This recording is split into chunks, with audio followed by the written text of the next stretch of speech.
Hello student, स्वागत है हमारे यूट्यूब चैनल RG24/7 पर। दोस्तों, आज हम जानेंगे क्लास 6 एनसीईआरटी सोशल साइंस सामाजिक एवं राजनीतिक जीवन में लेसन नंबर 2, जिसका नाम है विविधता एवं भेदभाव, और इसमें पार्ट 2। तो आइए देखते हैं इसमें आगे। अगर हम इस कथन को लें कि वे रोते नहीं, तो आप देखेंगे कि यह गुण आमतौर पर लड़कों या पुरुषों के साथ जोड़ा जाता है। बचपन में जब लड़कों को गिर जाने पर चोट लग जाती है, तो माता पिता एवं परिवार के अन्य सदस्य अक्सर यह कहकर चुप कराते हैं कि रो मत, तुम तो लड़के हो, लड़के बहादुर होते हैं, रोते नहीं हैं। जैसे जैसे बच्चे बड़े होते जाते हैं, वे यह विश्वास करने लगते हैं कि लड़के रोते नहीं हैं। यहाँ तक कि अगर किसी लड़के को रोना आए भी तो वह अपने आप को रोक लेता है। लड़का यह मानता है कि रोना कमजोरी की निशानी है। हालांकि लड़कों और लड़कियों दोनों का कभी कभी रोने का मन करता है, खासकर उन्हें जब गुस्सा आए या दर्द हो। लेकिन बड़े होने तक लड़के सीख जाते हैं या अपने आप को सिखा लेते हैं कि रोना नहीं है। अगर एक बड़ा लड़का रोए तो उसे लगता है कि लोग उसका मजाक उड़ाएंगे और उसे चिढ़ाएंगे। आइए देखते हैं आगे। वे कोमल एवं मृदु स्वभाव की है, वे बहुत ही सुशील है। ऐसे कथनों को लेकर उन पर चर्चा कीजिए कि ये कैसे केवल लड़कियों पर ही लागू होता है। क्या लड़कियों में ये गुण जन्म से ही पैदा होती है या वे ऐसा व्यवहार समाज से सीखती हैं। आपकी उन लड़कियों के बारे में क्या राय है जो कोमल एवं मृदु स्वभाव की नहीं है और बहुत शरारती हैं? आपको ये लिख के बताना है। आइए देखते हैं आगे। इसलिए वह दूसरों के सामने रोने से अपने आप को रोक लेता है। हम लगातार यह सुनते हैं कि लड़के ऐसे होते हैं और लड़कियां ऐसी होती हैं। समाज की इन मान्यताओं को हम बिना सोचे समझे मान लेते हैं। हम विश्वास कर लेते हैं कि हमारा व्यवहार इनके अनुसार ही होना चाहिए। हम सभी लड़कों और लड़कियों को उसी छवि के अनुरूप देखना चाहते हैं जैसा हम सोचते हैं। आइए देखते हैं आगे। रूढ़िबद्ध धारणा बनाना। जब हम सभी लोगों को एक ही छवि में बांध देते हैं या उनके बारे में पक्की धारणा बना लेते हैं, तो उसे रूढ़िबद्ध धारणा कहते हैं। कई बार हम किसी खास देश धर्म लिंग के होने के कारण किसी को कंजूस, अपराधी या बेवकूफ ठहरा देते हैं। ऐसा दरअसल उनके बारे में मन में एक पक्की धारणा बना लेने के कारण होता है। हर देश धर्म आदि में हमें कंजूस, अपराधी, बेवकूफ लोग मिल ही जाते हैं, सिर्फ इसलिए कि कुछ लोग उस समूह के वैसे ही हैं। पूरे समूह के बारे में हमें ऐसी राय बनाना वाजिब नहीं है। इस प्रकार की धारणाएं हमें प्रत्येक इंसान को एक अनोखे और अलग व्यक्ति की तरह देखने से रोक देती है। हम नहीं देख पाते हैं कि उस व्यक्ति के अपने कुछ खास गुण होंगे और क्षमताएं होंगी जो दूसरे से बिल्कुल अलग हैं। रूढ़िबद्ध धारणाएं बड़ी संख्या में लोगों को एक ही प्रकार के खांचे में जड़ देती है। जैसा माना जाता था कि हवाई जहाज उड़ाने का काम केवल लड़के कर सकते हैं, लड़कियां नहीं कर सकती हैं। इन धारणाओं का असर हम सब पर पड़ता है। कई बार ये धारणाएं हमें ऐसे काम को करने से रोकते हैं जिनको करने की काबिलियत शायद हम में भी हो। आइए देखते हैं आगे। चित्र में देखिए मुसलमान लड़कियों को पढ़ने के बारे में। मुसलमानों के बारे में हम यह आम रूढ़िबद्ध धारणा है कि वे लड़कियों को पढ़ाने में रुचि नहीं लेते हैं, इसलिए उन्हें स्कूल नहीं भेजते। जबकि अध्ययन यह दिखा रहे हैं कि मुसलमानों की गरीबी इसका एक महत्वपूर्ण कारण है। गरीबी की वजह से वे अपनी लड़कियों को स्कूल नहीं भेज पाते हैं या स्कूल से जल्दी निकाल देते हैं। जहाँ पर गरीबी तक शिक्षा पहुँचाने के प्रयास किए गए, वहाँ मुस्लिम समुदाय के लोगों ने अपनी लड़कियों को स्कूल भेजने में रुचि दिखाई। उदाहरण के तौर पर केरल में स्कूल प्राय घर के पास है। सरकारी बस की सुविधा बहुत अच्छी है, जिससे ग्रामीण क्षेत्रों में शिक्षकों को स्कूल पहुंचाने में मदद मिलती है। उनमें से 60% से ज़्यादा महिलाएं शिक्षक हैं। इन सभी कारणों ने बहुत सारे गरीब परिवार के बच्चों को स्कूल जाने में मदद की है, जिनमें मुसलमान लड़कियां भी शामिल हैं।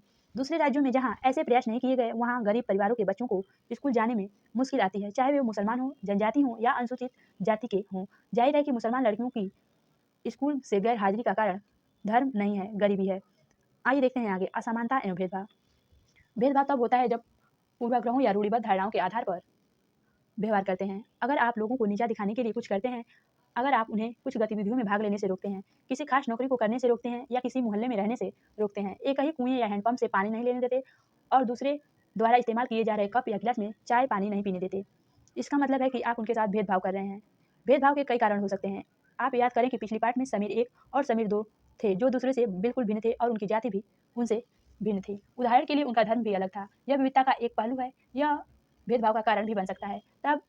ऐसा तब होता है जब लोग अपने से भिन्न प्रथाओं और रिवाजों को निम्न कोटि का मानते हैं। दोनों समीरों में एक और अंतर उनकी आर्थिक पृष्ठभूमि का था। समीर 2 गरीब था, जैसा कि आपने पढ़ा।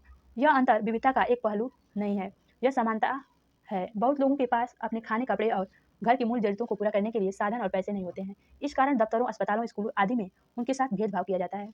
कुछ लोगों को विविधता और असमानता पर आधारित दोनों ही तरह के भेदभाव का सामना करना पड़ता है। एक तो इस कारण कि वे दूसरे समुदाय के हैं जिनकी संस्कृति को मूल्यवान नहीं माना जाता है। ऊपर से यदि वे गरीब हैं और उनके साथ अपनी जरूरतों को पूरा करने के लिए साधन भी नहीं है, तो इस आधार पर उनके साथ भेदभाव किया जाता है।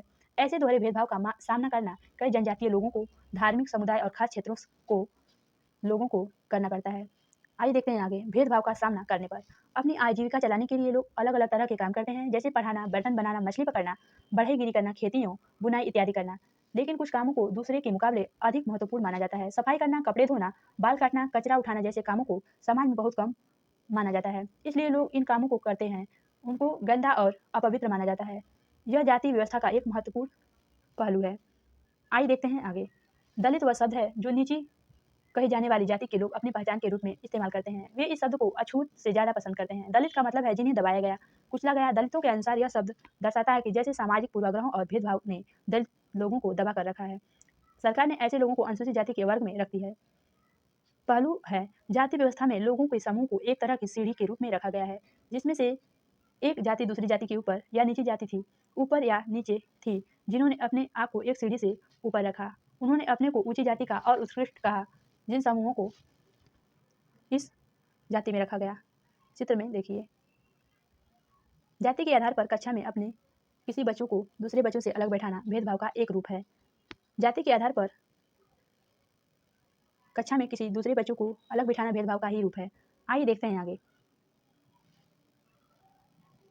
रूढ़िबद्ध धारणाएं एवं भेदभाव में क्या अंतर है? आपके अनुसार जिस व्यक्ति के साथ भेदभाव होता है उसे कैसा महसूस होता है? आपको अपनी भाषा में बताना है।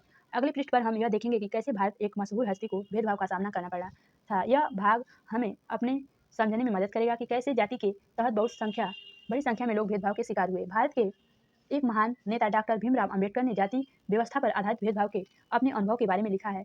यह अनुभव उनको 1901 में हुआ, तब जब वह केवल 9 साल के थे। वह महाराष्ट्र के कोरेगांव में अपने भाइयों के साथ अपने पिता से मिलने गए थे। जब आइए देखते हैं आगे।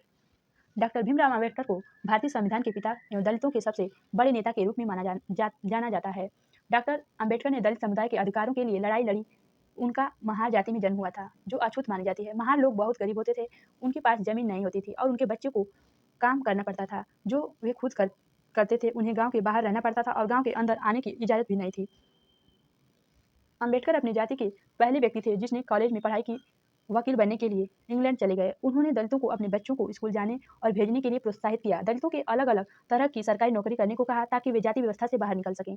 दलितों के मंदिर में प्रवेश के लिए जो कई प्रयास किए जा रहे थे, उनका अंबेडकर ने नेतृत्व किया। उन्होंने ऐसे धर्म की तलाश की जो सबको समान निगाह से देखे। जीवन में आगे चलकर उन्होंने धर्म परिवर्तन करके बौद्ध धर्म को अपनाया।